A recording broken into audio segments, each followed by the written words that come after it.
aquí han visto ustedes que ha sido un paneo, por lo que en realidad trabajamos todos los días en nuestros laboratorios. La genética, el metabolismo, la morfología bacteriana, manejamos taxonomía, eso es lo corriente todos los días en un laboratorio de microbiología, en mi caso particular, en uno de bacteriología clínica, ¿verdad? Pero a partir de hoy día empezamos ya a desarrollar temas que están ligados mucho más a lo que ustedes van a hacer a corto plazo, porque en cuanto ya entren a las materias clínico-quirúrgicas, ya van a empezar a desarrollar una serie de competencias entre las cuales tienen que acomodarse los temas que estamos hablando. Y esto es importante porque a veces uno dice, pero si en farmacología vamos a volver a llevar el próximo año antibióticos, claro que sí, pero ya no los van a ver desde esta perspectiva, sino que los van a ver desde la perspectiva, en todo caso, de lo que es la biodisponibilidad del antibiótico. Cómo ingresa, cómo se modifica, dónde llega en el cuerpo humano y de ahí cómo se detoxica y cómo se elimina, punto. Eso es el manejo farmacológico, ¿de acuerdo? Y en las materias clínicas ya van a llevar terapéutica, que eso significa qué debo utilizar contra esta bacteria, qué antibiótico, a qué dosificación, cuidando además los efectos colaterales, etcétera, donde otra vez ya no entra todo esto. Así que ellos dan por sentado que esto ya ha sido analizado, ha sido explicado y obviamente internalizado por ustedes. De cualquier manera van a ver que es algo bastante bonito y que vale la pena estudiarlo desde esa perspectiva. Cada año que doy este tema, lo inicio mostrándoles la imagen de un gran profesor que hemos tenido acá en la Facultad de Medicina. En caso personal, él ha sido uno de los que me ha ayudado muchísimo en el camino, en la comprensión de lo que significan los antibióticos, pero sobre todo, más allá de la molécula como tal, el uso correcto, el uso que llamamos hoy por hoy racional, reflexivo de lo que son los antibióticos.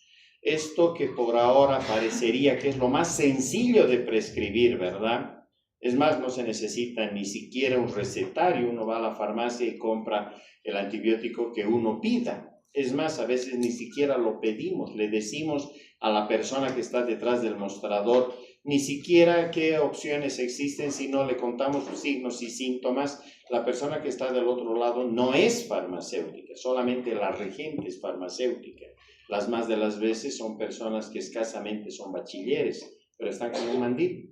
Y obviamente la gente va, les comenta, les dice, tengo este dolor, tengo diarrea. Ah, ya, debe ser un problema de diarrea infecciosa, esto le va a servir.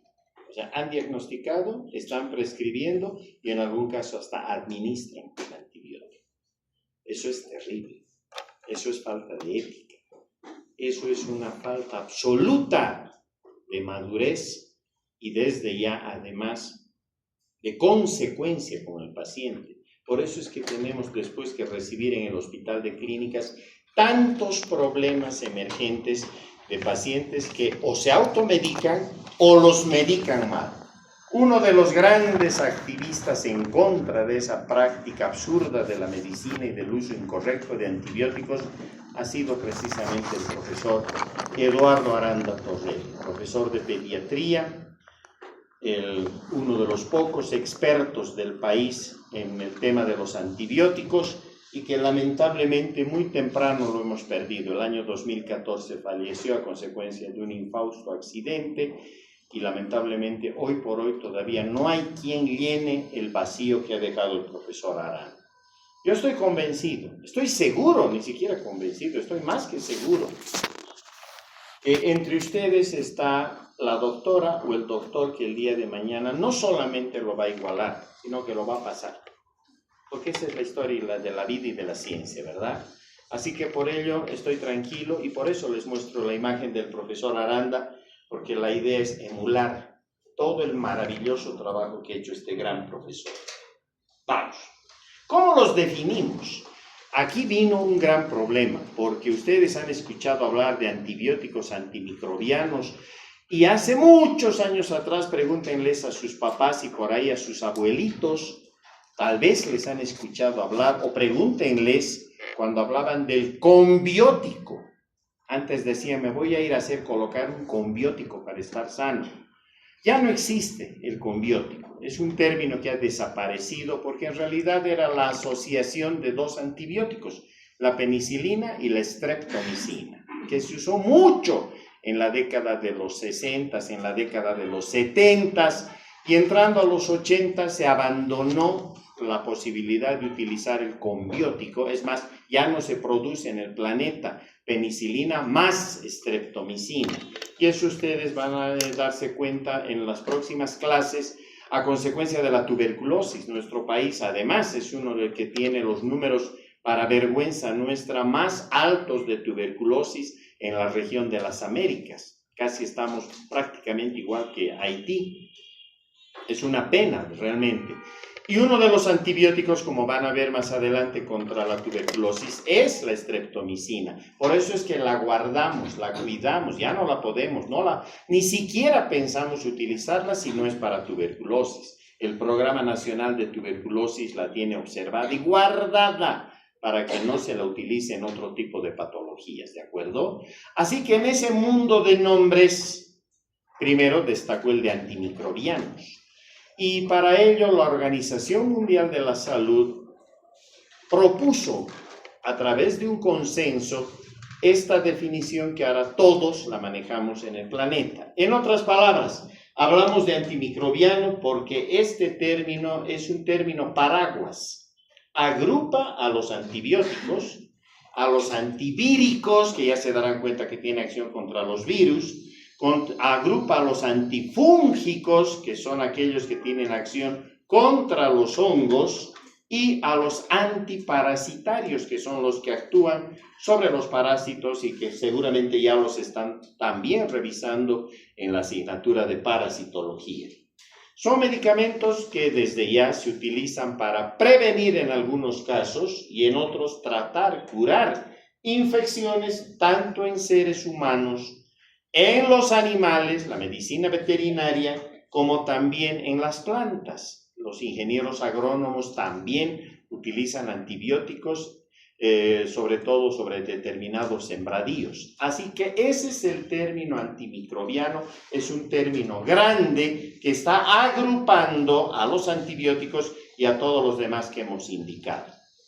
Ahora sí, ¿qué es un antibiótico? Básicamente es una sustancia química que está producida por un microorganismo. Por lo menos ese es el concepto tradicional. Hoy por hoy esto ya cambió bastante, ¿de acuerdo? Pero todavía seguimos pensando desde esa perspectiva en una especie de justicia histórica, tal cual van a ver ustedes en las próximas láminas. Por eso es de que hablamos de este químico que está producido por microorganismos y que desarrolla una determinada actividad antibacteriana. Si tiene acción contra la bacteria, automáticamente asume el nombre de antibiótico. Esa acción sobre las bacterias puede ser inhibiendo el desarrollo de las bacterias o puede ser matando a las bacterias, ¿no es cierto? Un mecanismo de destrucción de bacterias. Ese es entonces el término que ahora nosotros lo manejamos bajo esta perspectiva. Sigue siendo aquello del anti, es contra, bios, la vida, y en este caso la vida de las bacterias, ¿de acuerdo? Cuando hablamos que está producida esta molécula por algún microorganismo, sí, normalmente pueden ser algunos mohos, pueden ser algunos hongos, o pueden ser incluso propias bacterias que tienen la capacidad de producir estas sustancias químicas que terminan inhibiendo o terminan destruyendo a las bacterias. La diferencia entre inhibir y destruir, no se preocupen que la vamos a ver con ejemplos. Y hay un tercer término que por ahí no se lo utiliza muy a menudo, pero todavía figura en los libros, en las revistas, en los artículos que ustedes vayan a revisar en el futuro, porque es el término de quimioterápico. Este es aplicado cada vez que hablamos de un compuesto que está obtenido fundamentalmente por síntesis química. ¿De acuerdo? Ahora, lo interesante es que en el mundo de los antibióticos ya es muy difícil que encontremos antibióticos que sean exactamente obtenidos a partir, por ejemplo, de un moho. Ya no, ¿verdad? La química nos ha permitido conocer la estructura de ese antibiótico, ahora los podemos preparar ya en el laboratorio desde un punto de vista sintético. O sea que como que se podrían solapar antibiótico y quimioterápico, ¿verdad? Pero en justicia a todo el trabajo monumental que se ha desarrollado desde el inicio del 1900 y que prácticamente tuvo su puntal de oro en 1928, 1929 y luego en 1942-43, por eso es de que todavía, pese a que sabemos que estamos pisando de alguna manera terreno resbaloso, pero decimos todavía que hay diferencia entre el antibiótico y el quimioterápico. ¿Se entiende? Perfectamente. Un antimicrobiano característicamente, sea antibiótico, sea antiviral, sea antifúngico, sea antiparasitario, debe cumplir con esto que nos legó el doctor Paul Ehrlich. Ehrlich era discípulo de Roberto Koch y es precisamente el médico que, estudiando en principio lo que significaban los colorantes, tenían bacterias, tenían tejidos, etc. Y él se animó a hacer una propuesta y decir, ¿y qué pasa? ¿Por qué cada vez que utilizo un colorante, por ejemplo, en las planchas celulares, ustedes ya han hecho histología, por lo tanto, ¿por qué estos colorantes colorean solo los núcleos de las células? Y estos otros colorean solo los citoplasmas celulares. Y estos otros colorean algunas vacuolas o inclusiones intracelulares, ¿verdad? Eso fue algo que lo motivó a pensar en que habría la posibilidad, ya aquí a principios del 1900, habría la posibilidad tal vez de modificar un colorante de tal manera que pueda ingresar al organismo, llegar hasta la bacteria que esté provocando la infección y atacar solo a la bacteria sin tocar los tejidos. Seguramente también cuando propuso esto pensaron que estaba loco y sin embargo tenía toda la razón. A él le llamó a esto el principio de la toxicidad selectiva. Una molécula que administrada en el organismo solo va a llegar hasta el microorganismo o los microorganismos que estén causando la patología sin tocar las células del hospedador. Tóxico para la bacteria, pero no para el resto. Por eso toxicidad selectiva. Hoy por hoy, el principio de la toxicidad selectiva sigue siendo universal. Quien quiera trabajar y encontrar un nuevo antibiótico, por ejemplo, o un antiviral, tiene que utilizar como base la toxicidad selectiva, ¿cierto? ¿De qué me sirve tener un tremendo antibiótico que se lleva por delante a todas las bacterias si también mata al paciente? No tiene sentido, ¿verdad? Entonces, el principio de la toxicidad selectiva está hoy por hoy todavía como el eje principal en la investigación de estas moléculas. Pero les decía, son 3 etapas. Principios del 1900, cuando Ehrlich propone la toxicidad selectiva, pero además él reconoce que no era químico, era médico. Se une a un equipo de químicos y él propone que podrían trabajar sobre una molécula, en este caso un colorante derivado del arsénico, y los químicos empiezan a modificar esa molécula. Modifican una primera vez. Él utiliza en animales de laboratorio ante una patología, concretamente la enfermedad del sueño, y por ahí destruía a los tripanosomas que producían la enfermedad, pero también mataban a los animales que portaban la enfermedad, en este caso los monos.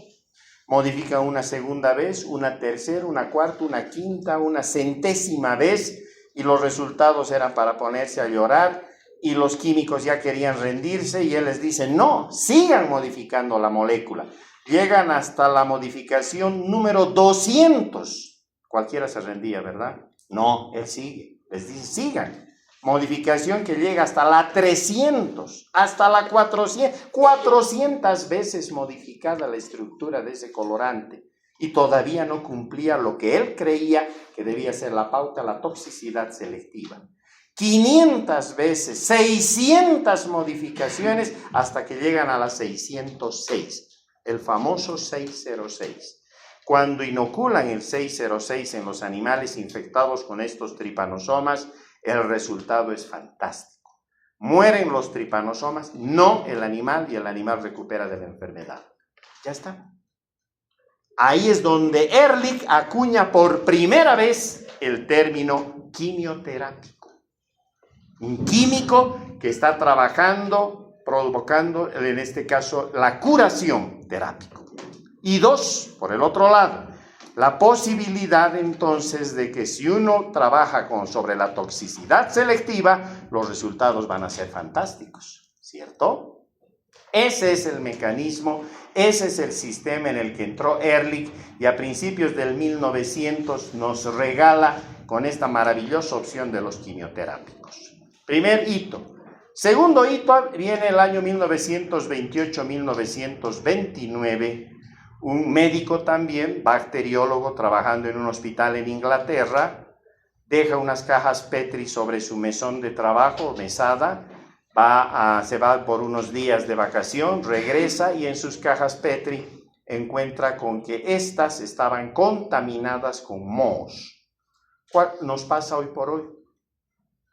Va a mi laboratorio, tengo cajas Petri que están contaminadas con mohos corrientemente y renegamos, decimos, qué desastre, se han contaminado, las quemamos, ¿de acuerdo? Él no hizo eso. Él pensó, y como su tesis doctoral la había preparado precisamente descubriendo junto a un gran patólogo una nueva enzima que ustedes la van a estudiar en inmunología, la lisozima. De hecho, este médico del que estamos hablando es Alexander Fleming. Para doctorarse como médico, él descubrió la lisozima junto a su tutor o profesor, un patólogo. De hecho, Fleming era patólogo también. Entonces, juntos se encuentran la lisozima, que es además lo que ustedes tienen en sus lágrimas, lo que tienen en las palmas de sus manos y en las mucosas en general, sobre todo en las lágrimas. Si no fuese así, todos los días estaríamos con conjuntivitis, ¿no es cierto? Nos metemos los dedos, nos frotamos los ojos, los lentes de contacto, etcétera, ¿verdad? Todos deberíamos estar todos los días con conjuntivitis. ¿Por qué no? Porque tenemos una cantidad apreciable de lisozima precisamente a nivel de las conjuntivas oculares, ¿de acuerdo? Y la lisozima lo que hace es destruir a bacterias, sobre todo a bacterias gram positivas. O sea que él ya estaba, si se permite el término, ya estaba formateado para encontrar interferentes del desarrollo bacteriano. Era obvio, ¿verdad? Con este mecanismo que él ya pensaba, cada vez que trabajaba estaba viendo si habían o no otros interferentes del desarrollo bacteriano. Conclusión, cuando vio que los mohos habían desarrollado en sus cajas, no quemó las cajas. Se puso a revisar con cuidado y se dio cuenta que allí algo raro estaba pasando. Había un interferente que evitaba que las bacterias pudieran desarrollar bien. En ciencias hablamos de la serendipia. Serendipia es cuando uno descubre algo por casualidad. Uno estaba buscando descubrir algo anaranjado y termina descubriendo algo rojo que es mucho mejor. ¿De acuerdo? Es más o menos como el golpe de suerte. Siempre se ha dicho de Fleming, pero tuvo suerte, pues se encontró justo con el moho y además volviendo de sus vacaciones. Qué fácil, ¿no? Todos, les he dicho, tenemos en los laboratorios cajas con mohos.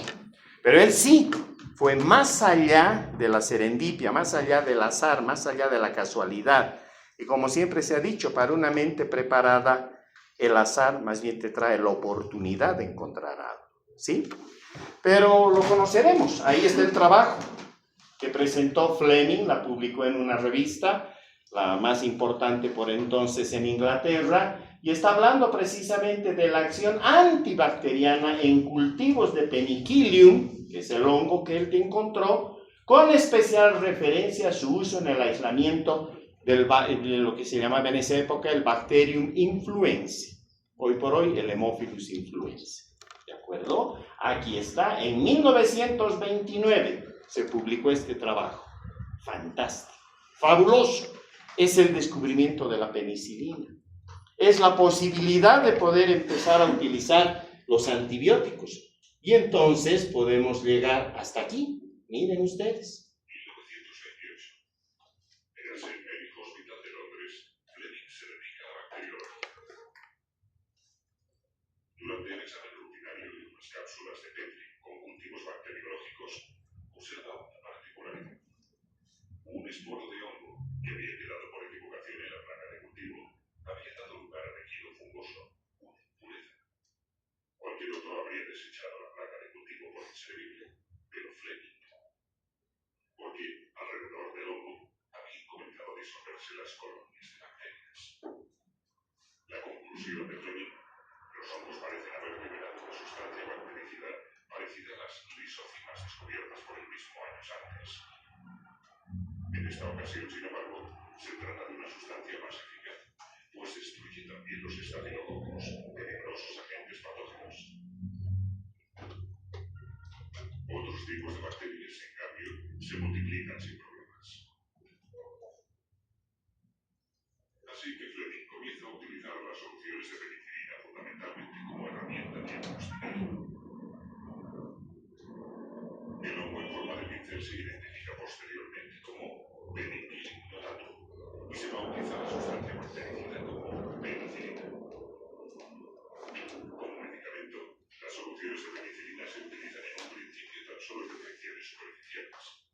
Sin embargo, el éxito es moderado, pues la penicilina cruda contiene únicamente trazas del agente activo. Finalmente, Fleming tampoco logra aislar la penicilina. El interés por la penicilina decrece. 1921. ¿De acuerdo? Era entonces un trabajo más de investigación pura que aplicada. No se podía fabricar grandes cantidades de penicilina y por lo tanto se queda como un trabajo simplemente interesante y pare de contar. El tercer parámetro ha de venir años más tarde, el año 1942-43, con una historia previa desde la década de los 30, más o menos el año 37-38, cuando también los ingleses van a retomar el trabajo de Fleming y le van a encomendar a dos, en principio, luego se convierten en 3 investigadores los que van a llevar adelante, ahora sí. El uno, la producción masiva de la tuberculosis. Estamos hablando de Ernest Chain, un químico que escapó de Ucrania a propósito de la Segunda Guerra Mundial. Estamos en plena Segunda Guerra Mundial. No se olviden que empezó a partir de la mitad de la década de los 30 del 1900, la Segunda Guerra Mundial. Por lo tanto, en 1937-38, la Segunda Guerra Mundial está en pleno auge. Chain escapa a Inglaterra y ahí se une a otro investigador, el profesor Howard Florey, un australiano que también se fue a Inglaterra, patólogo. Juntos empiezan, encomendados por el gobierno británico, a desarrollar la posibilidad de encontrar un antibiótico que cure las infecciones. Más morían soldados por infecciones que por balas y por bombas.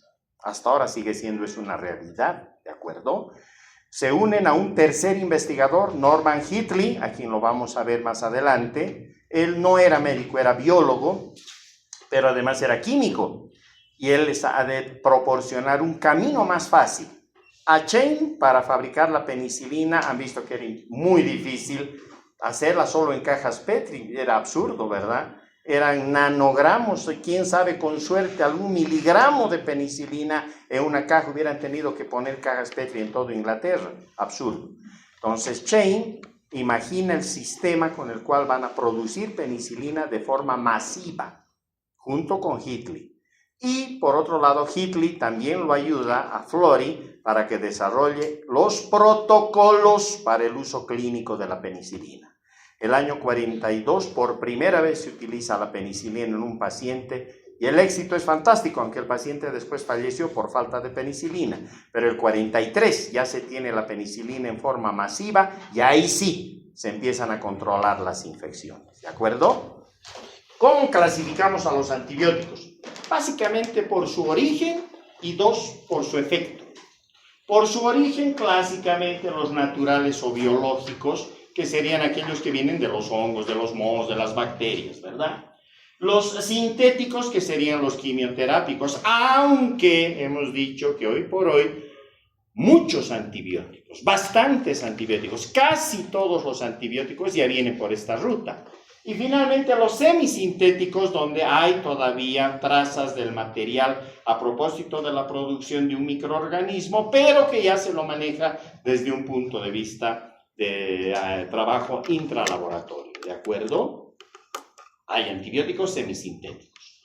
Mejor todavía si los clasificamos por efecto, porque pueden ser bactericidas o pueden ser bacteriostáticos. Y ya vamos a ver más adelante la diferencia entre los unos y los otros. Así que si nos vamos hasta el origen, para esos clásicos antibióticos, miren, la bacitracina viene del Bacillus licheniformis, las cefalosporinas en general vienen de otro microorganismo, el Cephalosporium, tiene bastantes especies. El cloranfenicol, que se lo encontró en Venezuela, viene del Streptomyces venezuelae. La cicloheximida de la Streptomyces griseus, la cicloserina de la Streptomyces archidaceus, la eritromicina de la Streptomyces erythraeus, y así sucesivamente. Aquí está nuestra penicilina, que en la primera instancia se le obtuvo del Penicillium notatum. Ahora ya se ha cambiado la nomenclatura y hablamos del Penicillium chrysogenum. ¿De acuerdo? Entonces vean ustedes cómo los antibióticos se los obtenía a partir de microorganismos, sean bacterias, sean hongos, sean mohos de la naturaleza, pero ahí está, ¿de acuerdo? Punto, no nos detenemos más. Ahí está el profesor Norman Hitley. Hitley, de hecho, ha fallecido hace algunos años atrás, poco más de una década atrás, llegó hasta los 92 años de edad. Siguió siendo siempre el mismo investigador, el mismo microbiólogo, farmacólogo, y ahí lo tienen ustedes. Lo ponemos acá porque injustamente no se le dio el Premio Nobel de Medicina. El Premio Nobel de Medicina se otorgó el año 45 a, desde ya, Fleming, por descubrir la penicilina, Florey, por lo que hemos indicado, y a Chain, por la producción masiva. Debió habérsele dado también, obviamente, a Hitley, porque Hitley es el que inventó el sistema de las unidades de penicilina. Cuando ustedes ahora hablan de unidades de penicilina, están repitiendo lo que Hitley hizo. Hoy sabemos que una unidad de penicilina es la actividad de 0,6 microgramos de penicilina G sódica estándar. Y esto les van a preguntar, no solo en este parcial, les van a preguntar a mitad de la carrera, cada vez que entren a las salas de los hospitales, cuando vayan a la residencia médica, y desde ya ustedes tienen que tener en mente que una unidad de penicilina es igual a 0,6 en actividad microgramos de penicilina G sódica. ¿De acuerdo? Listo, no nos detenemos más. Pero para que conozcan algo más del espíritu de Norman Hitley, él escribió esto en su diario cuando precisamente venía trabajando sobre la producción de la penicilina y su uso. Después de cenar con unos amigos, volví al laboratorio, me reuní con el profesor para administrar una última dosis de penicilina a 2 de los ratones. Los ratones de control parecían muy enfermos, pero los 2 ratones tratados parecían estar bien. Permanecí en el laboratorio hasta las 3:45 am, hora en la que los 4 animales de control habían muerto. Dígame si no era meticuloso, si no era increíblemente metódico para quedarse toda la noche esperando los resultados de este trabajo. Y esto no era una noche, era continuo. Así era el espíritu del profesor Norman Hitley. ¿De acuerdo? Muy bien. ¿Qué entendemos entonces cuando clasificamos a los antibióticos por su efecto por bacteriostático? Cuando hablamos de antibiótico bacteriostático hemos dicho que son los que inhiben el desarrollo bacteriano. Aquí la palabra inhiben es la clave. Lástima que no la puse en otro color, ¿de acuerdo? Porque esa es la palabra que diferencia todo. En otras palabras, aunque el microorganismo todavía permanece viable, De forma que si suspendo, retiro el antibiótico, todavía mi bacteria puede recuperar y volver a multiplicarse. O sea que cada vez que aplico un antibiótico bacteriostático, lo que estoy haciendo solamente es inhibir el desarrollo de la bacteria. O sea, estoy paralizando el desarrollo de la bacteria. Para ello, ¿qué tengo que hacer? Entrar a su metabolismo, parar una de sus fases metabólicas, parar uno de sus ciclos metabólicos, ¿de acuerdo? Y la bacteria va a quedar prácticamente paralizada metabólicamente hablando. Eso supone entonces que si yo retiro el agente antibiótico, retiro el agente bacteriostático, la bacteria otra vez vuelve a continuar su metabolismo y no tiene mayor problema. ¿Se entiende? Listo. Ahora sí, si esa es la definición, nos preguntaríamos, ¿y entonces para qué utilizamos bacteriostáticos? O sea, no tiene sentido. Si hay el peligro de que cuando yo ya no doy el agente o retiro, la bacteria vuelve otra vez a multiplicarse, la infección regresa o continúa, ¿verdad? La respuesta es que aquí dependemos para que se produzca el éxito terapéutico de la inmunología del paciente. Si su sistema inmune está intacto, o por lo menos ligeramente tocado por la enfermedad, y todavía responde el sistema inmunitario, el éxito está garantizado. Y el sistema inmunitario, como van a revisar en el segundo parcial, depende de muchos aspectos, pero fundamentalmente de dos pilares: la inmunidad celular y la inmunidad humoral, o de los anticuerpos. Digo anticuerpos de manera global, porque hay muchas más sustancias que ingresan y trabajan, pero eso ya lo revisarán a su tiempo. ¿De acuerdo? Y si es inmunidad celular, dependemos del ataque de los macrófagos. Nuestros macrófagos son los que van a delimitar al foco infeccioso. Ya las bacterias están paralizadas e inhibidas, por lo tanto a los macrófagos, a nuestros macrófagos, les va a resultar muy sencillo el poder deshacerse de este tipo de bacterias. ¿De acuerdo? ¿Qué antibióticos son bacteriostáticos y por lo tanto de efecto reversible? Los macrólidos, las tetraciclinas, los anfenicoles, en nuestro país solo hay cloranfenicol, las lincosamidas, las sulfonamidas y la trimetoprima, que corresponde a las diaminopiridinas. Finalmente, las oxazolidinonas. Todos estos son antibióticos bacteriostáticos. Y nunca más, una vez que los aprendan, los pueden olvidar. ¿De acuerdo? Pero veamos algo más. ¿Cómo funciona? Aquí tienen ustedes el ataque de un macrófago sobre un microorganismo y en este caso suponemos que ha habido un efecto ya bacteriostático por parte de uno de estos antibióticos. Miren el macrófago. El tropismo hacia el microorganismo. No se va a poder librar ese microorganismo, ¿verdad?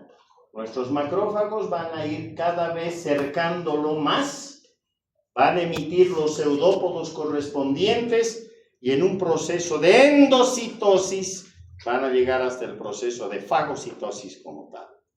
Problema resuelto, ¿cierto? Aquí. Continuemos. El otro lado de la medalla es la bactericidia, o sea, el efecto bactericida. Esto ya es diferente, ¿verdad? Acá son los que producen la muerte bacteriana o destrucción bacteriana. A esto ya no tiene vuelta. Por eso es un efecto irreversible. ¿De acuerdo? El otro tenía todavía regreso. Era un efecto reversible. Este ya no. Si estamos matando a la bacteria, pues aquí no hay Lázaros, ¿verdad? No van a resucitar. Murieron y ya está. Pero ¿cómo puedo determinar que una bacteria está muerta? No puedo hacer lo que puedo hacer en un paciente, no le puedo escuchar con un fonendoscopio, no le puedo colocar un tensiómetro a la bacteria, no le puedo colocar electrodos y hacerle un electrocardiograma o un electroencefalograma, ¿verdad? Tengo que buscar una manera por la cual yo evidencie que la bacteria está muerta. Y de hecho, para ello tengo que utilizar esta definición. Para mí, cuando hablo de muerte bacteriana, Estoy hablando de que la bacteria va a perder de manera irreversible la capacidad de reproducirse. Ya ni va a crecer, menos dividirse. ¿Se entendió? Cada vez que yo digo, en esta caja Petri o en este tubo de ensayo las bacterias han muerto, significa que la siembre donde la siembre y en lo que la siembre no van a crecer ya. No voy a obtener más bacterias de ese estilo. ¿Se entendió? ¿Quiénes están en el equipo de los antibióticos bactericidas? Los betalactámicos por excelencia, los gluco o glicopéptidos, las quinolonas en general, las rifamicinas, las polimixinas, los aminoglucósidos, los nitrofuranos y los nitroimidazoles. Por si acaso, aquí están puestos todos los antibióticos y sus familias con las que contamos en el país. No nos sirve hablar de antibióticos y familias que no hay en Bolivia, ¿verdad? No tiene ningún sentido. Aquí estamos hablando de lo que tenemos en el país. ¿Cómo funcionan estos? Veamos.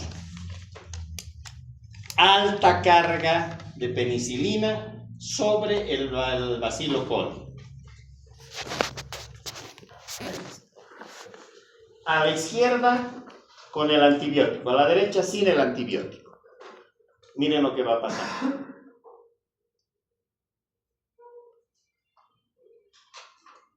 Actuando en este caso sobre la pared bacteriana, ¿de acuerdo? Sobre unidades particulares de la pared, que ya las revisarán desde la próxima clase. Ahí está. Muertas. Han perdido, si estas bacterias las siembro, ya no van a desarrollar más en ningún medio de cultivo. Las administro a un animal de laboratorio, no le van a provocar absolutamente nada. Me administro yo, no me van a provocar absolutamente nada, porque han perdido su capacidad de reproducirse de manera totalmente irreversible. ¿Listo? Okidoki. Así que entonces, ¿cuáles son las características generales de los antibióticos? Siempre. Y en primer lugar, la toxicidad selectiva. El principio de Ehrlich se mantiene, pero además, que la actividad bactericida debería ser más que la actividad bacteriostática, ¿verdad? Es decir, más deberíamos pensar en matarla de una vez a la bacteria antes que estar dependiendo de la inmunidad del paciente. Imaginen un paciente que está en una crisis a propósito de su infección por el virus de la inmunodeficiencia humana. Su inmunidad está pero totalmente claudicada. Si yo intento dar antibióticos que sean bacteriostáticos en estos pacientes, no voy a tener éxito, ¿verdad? Porque su inmunidad está muy comprometida. Entonces, lo ideal sería más bien la bactericidia que buscar lo bacteriostático. No deberían generar resistencia, pero olvídenlo. Ya desde la próxima semana vamos a revisar mecanismos de resistencia y vamos a ver cómo las bacterias, jugando en el ajedrez de los antibióticos, nos ganaron. Su efectividad debería ser con espectros limitados. No debería ser que yo, para resolver una infección, le dé un antibiótico con un amplio espectro. Ya vamos a ver lo del espectro. Casi como pegarle un escopetazo, a ver qué cae. No, ¿verdad? Debería ser específicamente voy a trabajar sobre tal blanco bacteriano y solo sobre determinado tipo de bacterias para no tocar a las otras, ¿cierto? No deberían ser alergénicos, pero eso ya no depende de nosotros, depende de la carga genética de las personas. Hay personas que vienen predispuestas, que tienen lamentablemente genéticamente marcadores para hacer reacciones de hipersensibilidad. Y ni modo, pues ahí vamos a fracasar. No deberían causar efectos colaterales, pero claro que los causan. Finalmente terminan causándolos y a veces graves. Las más de las veces son mínimos, pero en otras palabras también tendremos que aprender a controlar, revisar, vigilar los efectos colaterales. Deberían mantener su actividad como antibióticos aún en presencia de plasma, cualquier líquido corporal, orina, material purulento, etcétera, ¿verdad? No perder su capacidad antibiótica. Algunos sí ven mermada su capacidad antibiótica. La bactericidia debería alcanzarse rápidamente, no tener que esperar 15 minutos. Lo ideal sería 3-4 minutos y la bactericidia ya debería haberse producido, porque además el antibiótico tiene que llegar a la sangre, tiene que, en este caso, conjugarse con proteínas plasmáticas, va a llegar al lugar donde se está produciendo la infección, va a trabajar sobre las bacterias, por eso toma tiempo, ¿de acuerdo? No debería causar disbiosis, por ejemplo. Si tomamos antibióticos por vía oral para un proceso de faringitis, una faringoamigdalitis, o cualquier otro proceso que no sea tan grave, lamentablemente el antibiótico por vía oral llega al intestino y ahí va a destruir cuanta bacteria encuentre a su paso, antes de, en los niveles lógicos de absorción, llegar finalmente al circuito sanguíneo.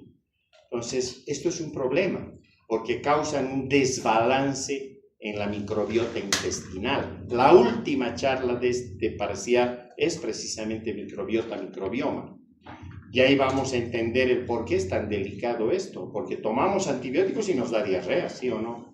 Y ustedes van a ver casos dramáticos donde colegas nuestros han utilizado mal los antibióticos y van a recibir niños que están con un cuadro terrible, una colitis pseudomembranosa, donde el pronóstico generalmente es sombrío, ¿de acuerdo? Por eso es que tenemos que manejar bien los antibióticos y por eso nos detenemos en esto.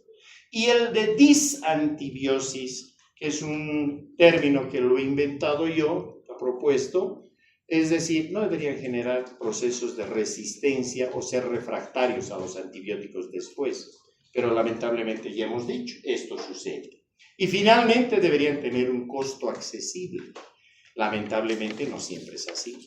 Hay antibióticos que sí tienen un costo bastante accesible y tristemente hay otros que son, lamentablemente decíamos, muy costosos, que no van a llegar a toda la población en general. ¿De acuerdo? Todo eso tenemos que saber sopesar, todo eso tenemos que saber controlar. El espectro del antibiótico. Básicamente es la expresión de las categorías de microorganismos contra los cuales el antimicrobiano, ahora abriéndonos en general, va a tener actividad de manera típica. O sea, una sustancia de espectro estrecho va a tener actividad solo contra algunos tipos de microorganismos. ¿De acuerdo? Un medicamento de amplio espectro tiene actividad contra organismos de diversos tipos. Por ejemplo, bacterias gram positivas y bacterias gram negativas. La idea es que nuestros antibióticos, una vez que los elegimos, sean de espectro lo más estrecho posible, para no tocar a las otras bacterias que son parte de nuestro microbioma y perjudicar más. ¿De acuerdo? Esa es la idea. Entonces, el espectro no es nada más que el rango sobre el cual trabajan los antibióticos. Cuanto más estrecho sea, significa que solamente terminan trabajando sobre algunos grupos bacterianos. ¡Qué maravilla!, ¿verdad? Y si abrimos el espectro, terminan trabajando sobre diferentes tipos de microorganismos y pueden trabajar sobre gram positivos, gram negativos, etc. Para que el mecanismo de acción, que ya vamos a revisar en la próxima clase, se produzca, es porque el antibiótico tiene que ejercer su acción en el lugar donde esté el foco de infección. Obvio, ¿verdad? Si no, no tiene sentido. Ehrlich se habría equivocado. Pero además tiene que penetrar el antibiótico en la célula bacteriana. Claro que sí. Y tiene que alcanzar una concentración que permita intracelularmente trabajar sobre el blanco contra el cual está diseñado ese antibiótico. O sea, debe llegar al foco de infección. En el foco de infección tiene que llegar hasta la bacteria causante del problema. Tiene que entrar dentro de la bacteria y tiene que concentrarse de una manera óptima. De hecho, para que el antibiótico ingrese, lo puede hacer por difusión o por transporte activo. Eso depende del antibiótico y de las condiciones en que se dé. Y va a actuar además, para que actúe en un sitio determinado de la estructura bacteriana, a lo que le llamamos blanco o diana. Esto es muy específico para cada grupo de antibióticos. Veamos. Todo lo que es blancos bacterianos o mecanismos de acción en una sola lámina. En otras palabras, vamos a ir desde afuera, los que trabajan sobre la biosíntesis de la pared. Aquí están. la cicloserina, la vancomicina, la teicoplanina, la bacitracina y, cómo no, los betalactámicos. Si me paso la pared e ingreso dentro de la bacteria, voy a llegar a la membrana celular. Aquí está. Si llego a la membrana celular, son las polimixinas por excelencia, las representantes, cuando el antibiótico trabaja sobre la membrana. Por otro lado, ya en el citoplasma de mi bacteria, voy a trabajar con antibióticos que van a, en este caso, interactuar con la subunidad 50S del ribosoma bacteriano. Aquí está. Para ello van a perjudicar la síntesis proteica, ¿cierto? ¿Quiénes están aquí? Los macrólidos, cloranfenicol y las lincomicinas. Pero no queda ahí, porque también podemos trabajar sobre la subunidad 30S del ribosoma bacteriano. Y en ese caso tengo a los aminoglucósidos y a las tetraciclinas. Me salgo de esto y me voy al material genético. Podemos trabajar sobre el RNA mensajero, aquel que viene producto de la transcripción, desde el DNA hacia este RNA mensajero naciente, ¿sí? ¿Quiénes están? Las rifampicinas o rifamicinas en general. Pero además, tengo otras moléculas que se intercalan en el DNA de la bacteria y causan errores en el plegamiento del DNA. ¿Quiénes son? Las quinolonas. Finalmente, puedo trabajar sobre el metabolismo de la bacteria del ácido fólico. Y si trabajo sobre el metabolismo del ácido fólico, voy a trabajar por dos vías.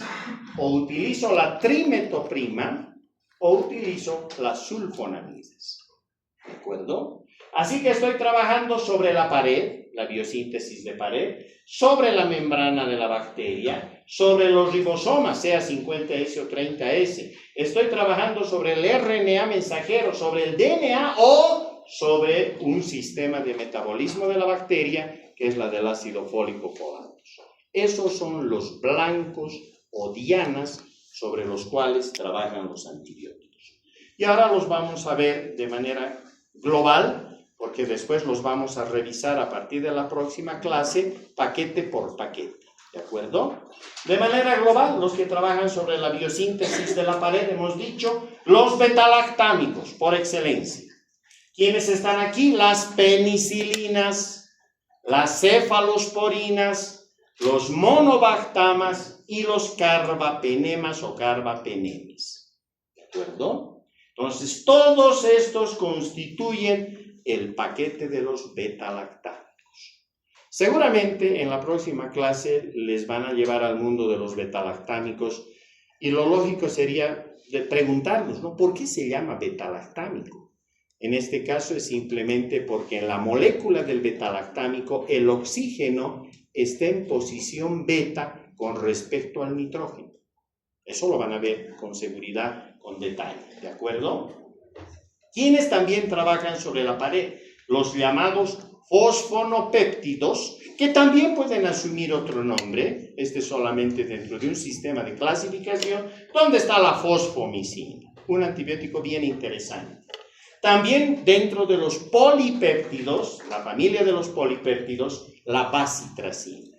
Y finalmente otro grupo importantísimo de antibióticos, los gluco o glicopéptidos, la vancomicina y la teicoplanina.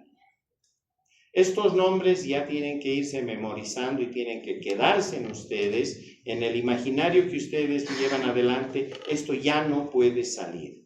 Esto lo van a utilizar hasta el día en que dejen de ejercer la medicina. ¿De acuerdo? Los que trabajan entonces sobre la biosíntesis de la pared son todos estos. Acá, por ejemplo, deberíamos hablar de las ureidopenicilinas. No hay en Bolivia. La aslocilina, la meslocilina. ¿Para qué nos vamos a cargar el disco duro con información absurda que no la manejamos? Si me toca ir al exterior, tendré que revisar esto, ¿cierto? No me queda otra. Pero acá no tenemos las ureidopenicilinas. Por eso es que no considero necesario revisarlas. ¿Listo? Los que trabajan sobre la síntesis proteica, sea sobre la subunidad 50S o sea sobre la subunidad 30S del ribosoma. Ahí está la mupirosina, Los aminoglucósidos en general, y dentro de los aminoglucósidos tienen ustedes a la gentamicina, la canamicina, la amicacina, la tobramicina, etc. Las tetraciclinas en general, donde además están la doxiciclina, la minociclina, los anfenicoles. En Bolivia solo tenemos el cloranfenicol, y hoy por hoy inclusive el cloranfenicol ya no está tan presente por los problemas económicos que hemos heredado de los años pasados. Hemos perdido casi al cloranfenicol, que es una excelente molécula, lamentablemente. ¿Listo? Los macrólidos, donde están la eritromicina, la claritromicina, la acitromicina, entre otros. Las lincosamidas, donde está la lincomicina, la clindamicina, y las streptograminas, que no están en Bolivia. ¡Ay, está usted fallando! Entonces, no. Al intento las he puesto, porque cuando veamos resistencia a los antibióticos, van a ver que nuestras bacterias arman resistencia incluso sobre las streptograminas. Y nunca hemos usado streptograminas en Bolivia.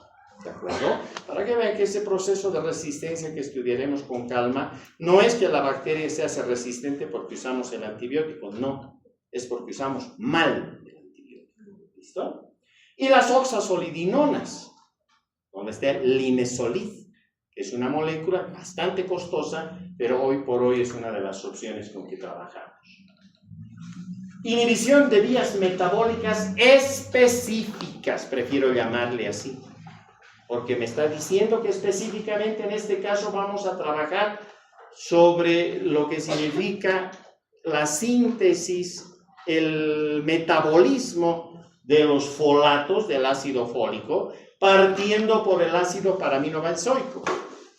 Todas las células, incluidas nuestras células, empiezan el metabolismo de los folatos por el ácido paraminobenzoico, ¿verdad? Y a partir de ello tienen toda una cadena metabólica que remata en los folatos, y los folatos sirven para armar los sillares también de DNA y RNA, como también algunos aminoácidos, ¿de acuerdo?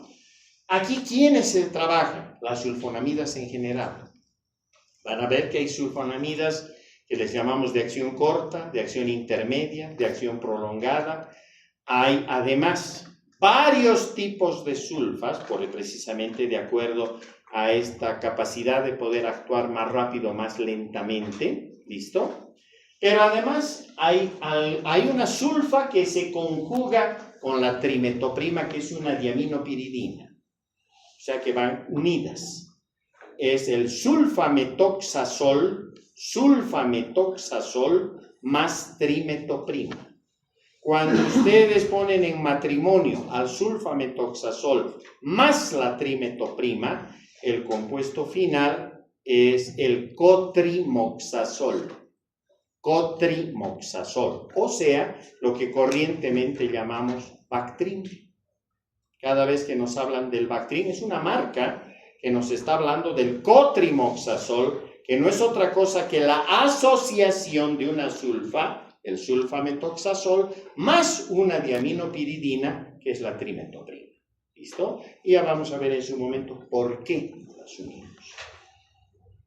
Y luego tenemos aquellas que trabajan inhibiendo la síntesis, pero no solo la síntesis, también perjudican la funcionalidad de los ácidos nucleicos. Hemos dicho las quinolonas, y ahí vamos a ver las quinolonas desde la primera generación, representadas por el ácido nalidíxico, pasando por el resto de las generaciones hasta alcanzar las moléculas que ustedes conocen como las fluoroquinolonas, donde están ciprofloxacina, levofloxacina, etc.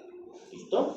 Los nitrofuranos, la nitrofurantoína, infecciones urinarias. Las rifamicinas, la rifampicina en particular, que no la usamos prácticamente a menudo porque también está protegida por el Programa Nacional de Tuberculosis. Es otro antibiótico que queda guardado para ser utilizado contra la tuberculosis. Pero vamos a llevar drogas que trabajan sobre la tuberculosis. Y los nitroimidazoles, donde está el metronidazol, por ejemplo, donde además encontramos al timidazol, al ornidazol, todos presentes en Bolivia. Todos estos trabajan inhibiendo la síntesis, pero también la funcionalidad de los ácidos nucleicos. Y finalmente, antibióticos que van a modificar, que van a alterar, van a entorpecer la funcionalidad de la membrana celular bacteriana. Aquí solamente encontramos a los antibióticos conocidos como polimixinas. Estas polimixinas pueden ser la polimixina B o la polimixina E, a la que también la llamamos como colistina o colistina. ¿De acuerdo? Así que esos son los mecanismos de acción vistos de manera panorámica.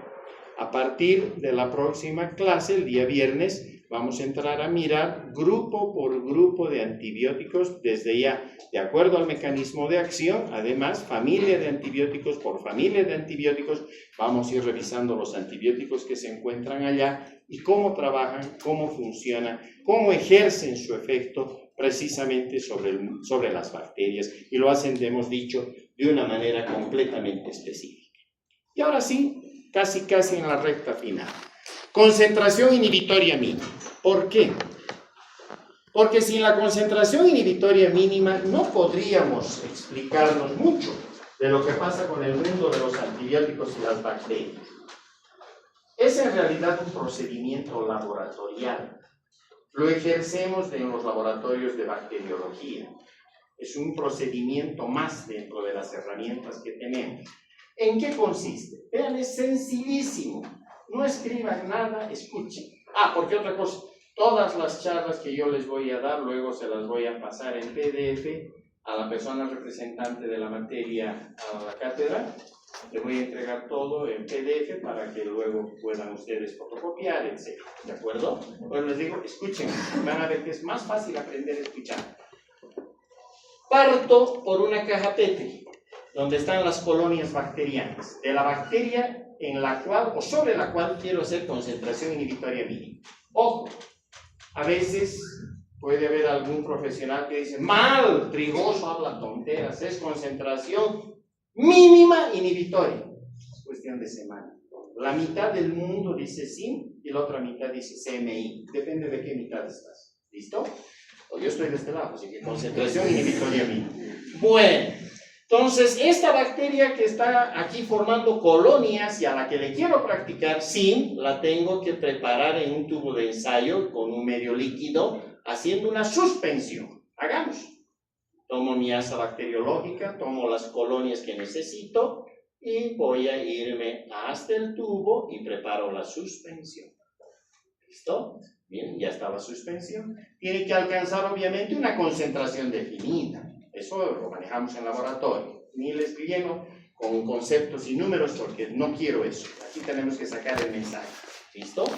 Ahora que ya tengo esta concentración, me voy a ir a esta galería de tubos, donde tengo, vean, un medio de cultivo líquido y le voy a añadir un antibiótico X, que va a estar a una concentración alta, 4 microgramos del antibiótico por mililitro del caldo. Obviamente, para preparar esto voy a hacer una dilución. Todos ustedes van a hacer en bioquímica diluciones, aquí también van a hacer diluciones, en fisiología van a hacer diluciones. Ni modo, la vida. ¿Qué podemos hacer? Mientras estemos en este valle de lágrimas. Así que entonces, cada vez que hago diluciones, bajo el duplo, bajo la mitad. ¿Listo? Así se hace fácil. Entonces, hago la dilución, ya no tengo 4, tengo 2 microgramos por mililitro. Hago la nueva dilución al duplo, ya es la mitad, 1 microgramo de la droga por mililitro. Hago la nueva dilución, 0.5 microgramos por mililitro. Si tuviera otro tubo acá y hago la dilución, 0.25, ¿verdad? Y así sucesivamente, ¿cierto? Desde ya se hace una galería mucho más amplia, pero para nosotros, para efecto didáctico, ya está, con 4 tubos estamos. ¿Listo? Así que, para no perderlo, acá tengo 4 tubos, aquí tengo el antibiótico X a una concentración de 4 microgramos por mililitro de medio, en este tengo 2 microgramos por mililitro, 1 microgramo y 0,5. ¿Listo? Ahora sí, tomo una micropipeta y voy a sembrar una alícuota, una cantidad determinada, en cada uno de los tubos. Listo. Termino en el último tubo, se acabó mi trabajo ahí. ¿Y qué voy a hacer? Voy a llevar la galería a incubar a 35 grados centígrados por 24 horas. Y a ver qué pasa. Listo, veamos. Cuando saco mis tubos después de 24 horas, ¿qué veo? Que el primer tubo está turbio como este, pero los otros, miren, limpios. ¿Qué ha pasado aquí? Me pregunto. Ha pasado lo lógico. En otras palabras, cuando puse las bacterias, pese a que hay 0,5 microgramos de antibiótico, igualito se han dividido. ¿Listo? Igualito se han dividido. O sea, no les ha importado que esté el antibiótico a una concentración de 0,5. Conclusión, hasta ahí llegué. Por lo tanto, miren, el tubo que tiene 1 microgramo limpio, el tubo que tiene 2 limpio y el tubo que tiene 4 limpio. O sea, para mí, la concentración más pequeña con la cual yo logro la inhibición del desarrollo bacteriano, ahí está mi concentración inhibitoria. ¿Se entendió? La concentración más chiquita que es 1.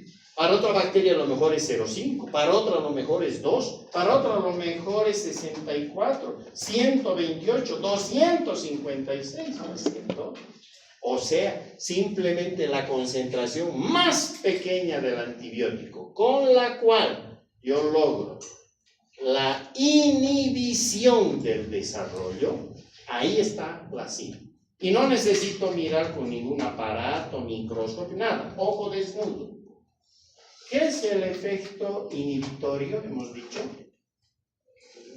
El efecto bacteriostático, ¿no ve? O sea que aquí estoy mirando el efecto bacteriostático de un antibiótico. Y acá vamos a hacer caer un dogma. Porque decíamos que los antibióticos o son bacteriostáticos o son bactericidas. ¡Falso! Todos los antibióticos son como una moneda. Tiene una cara bacteriostática y una cara bactericida. Ahora depende cuál cara yo uso. ¿Se entiende? En otras palabras, hay antibióticos donde me conviene utilizar su cara bacteriostática por la concentración inhibitoria mínima. ¿Por qué? Porque si yo aumento la concentración del antibiótico más, voy a ver que obviamente logro matar a la bacteria. La voy a lograr matar. Eso ya es otra cosa, eso ya es bactericidio. Pero si esa concentración más alta la traduzco en dosificación, significa que cuando le dé el antibiótico al paciente le voy a provocar daño renal, lo voy a dejar sordo, le voy a provocar aplasia medular. No, pues no tiene chiste. Erlich viene y me da un zapatazo, me va a decir, ¿qué te he enseñado? Toxicidad selectiva, ¿no es cierto? Entonces, utilizo en algunos antibióticos la cara bacteriostática. Porque si aumento la concentración, sí llego a la bactericidia, pero al paciente le causo cualquier daño irreversible a lo mejor. ¿Se entendió? ¡Listo! ¿Cuándo pido zinc? ¿Cuándo debo hacer? Pregunta de parcial. Cuando veo una resistencia rara y quiero confirmar, ¿qué mejor que hacer con un sistema cuantitativo, verdad?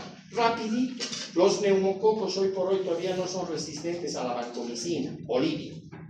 Y en el mundo todavía no hay un neumococo resistente a la vancomicina. ¿Qué tal que esta noche procesamos líquido cefalorraquídeo, hospital del niño con meningitis tristemente, aislamos neumococo, corremos el antibiograma, ponemos disco de vancomicina, ¡pum! Resistente. No voy a ser tan tontín de reportar, mandar y punto, ¿verdad? No, pues ya sé que no hay resistencia a la vancomicina en el mundo. Debo decir, caray, a lo mejor es la primera cepa o me he equivocado en algo. Mejor mando los otros antibióticos, no mando todavía el resultado de la banca. No van a necesitar. Por lo tanto, repito todo. Me vuelve a salir resistente a la banca. Es el que hago mi control de calidad. Entonces digo, puede ser. Pero todavía no destapo el champán, ¿verdad? La cepa la voy a mandar al centro de referencia. En el centro de referencia corren y dicen, cierto, sale resistente. Tampoco se van a quemar ellos, van a mandar al centro de referencia regional. Tenemos uno en la Argentina, Malbrán. Ahí revisan la cepa, resistente, cierto, tampoco se van a quemar ellos. Van a mandar al centro de resistencia a nivel mundial en Dinamarca. Ahí reciben la cepa, la procesan, cierto, resistente. Y entonces nos dicen en cadena, resistente, resistente, resistente. Y nos dicen todos, líquido. Porque es el primer neumococo aislado en el mundo con resistencia a la vancomicina. Pero ¿qué voy a hacer para confirmar, tanto en mi laboratorio como en todos los laboratorios hasta Dinamarca? Concentración inhibitoria. Obvio, porque ahí me van a decir a qué concentración ese neumococo está trabajando. Y si me voy a las tablas, voy a ver que cae en resistencia. ¿Se entendió? Por otro lado, para estudios de vigilancia epidemiológica, quiero saber cómo andamos en Bolivia en relación a las neumonías por neumococo frente a los betalactámicos, que es lo que más usamos, penicilina, ampicilina, cefalosporinas, ¿verdad? Y hoy por hoy, todos los laboratorios de bacteriología estamos obligados a hacer concentración inhibitoria porque hay muchos casos en los cuales ya los discos para hacer antibiograma no me sirven. Tengo que ir por concentración inhibitoria. ¿De acuerdo? Listo. Última lámina. Así como hay la concentración inhibitoria, viene el abogado del diablo y me dice, bonito tu trabajo, pero ¿quién me asegura que aquí no han quedado algunas bacterias vivas? ¿Tú has mirado a ojo desnudo? ¿Acaso tienes ojo de microscopio? ¿Qué tal que algunas estaban ahí moviendo? Y claro, tú has leído a las 24 horas. ¿Qué tal si les dabas más horas y lograban aparecer y podían todo turbio? Ah, tienes razón. Hay que ser siempre riguroso en lo que hacemos en laboratorio, ¿verdad? Entonces digo, vamos a una segunda etapa. ¿Qué vamos a hacer entonces ahora? Vamos a hacer lo siguiente. 3 cajitas Petri, una para cada uno de los tubos, pero ya no hay antibiótico aquí, solo es medio de cultivo y nada más. Como para que crezca lo que aquí está y aquí está y aquí está. ¿Listo? Sembraremos rápido. Llamamos a nuestro técnico de bacteriología, sembra rapidito, los alumnos ya se quieren ir. Listo, la última, ya está sembrada igual. Sembradas las llevamos a incubar. 24 horas, 35 grados centígrados. Y cuando salen las cajas Petri, miren, aparecen aquí, por ejemplo, 2 colores. ¿Serán las mismas que estas? Entonces reviso de qué tipo de microorganismos se trata y si habían sido las mismas. El abogado tenía razón, aquí había habido todavía bacterias viables. Pero aquí, miren, con 2 microgramos limpio, con 4 ni qué decir. ¿Verdad? O sea que puedo aplicar un nuevo concepto y le digo al abogado gracias, porque gracias a ti invento otro término y es la concentración bactericida mínima. ¿Cierto? O sea, la concentración más pequeña del antibiótico, en este caso 2 microgramos, con la cual, aquí me cuido también las espaldas, no voy a decir pues 100% de muerte bacteriana, porque no estoy sembrando todo, estoy sembrando una alícuota, ¿verdad? Entonces me voy a cuidar las espaldas y voy a decir, obtengo el 99.9 de muerte bacteriana. Ah, entonces aquí está la cara de la bactericidia. Con la cara bacteriostática había estado en 1 microgramo, era la SIM, y la cara bactericida había sido de 2 microgramos, ¿cierto? Así que para mí entonces ahora mi concepto es este. Mi concentración bactericida mínima no es otra cosa que la concentración más pequeña del antibiótico con la que logro el 99.9 de muerte bacteriana. Me estoy cuidando las espaldas, no puedo decir 100%, pero por lo menos logro el 99.9. O sea que, imagínense el antibiótico X, había tenido 2 caras, la bacteriostática y la bactericida. Ya depende, y por eso ya están clasificados desde esa perspectiva, cómo debo utilizar. Los bacteriostáticos entonces me van a dar por lógica más efectos colaterales, ¿cierto? Los cuido más, la dosificación tiene que ser precisa. No puedo prescribir por teléfono. Te cuento que mi hijito tiene una infección, ¿qué le puedo tratar? Dale ciprofloxacina, así. No lo he visto. El hijito por ahí tiene 1 mes o el hijito tiene 40 años. ¿No es cierto? Pues no puedo jamás prescribir por teléfono. Debo hacerlo viendo al paciente, pesando al paciente, revisando al paciente y diagnosticando. ¿Se entendió? Bien. Si ese es el mensaje, creo creo que en todo caso hemos llegado bien al final de la clase. Muchísimas gracias.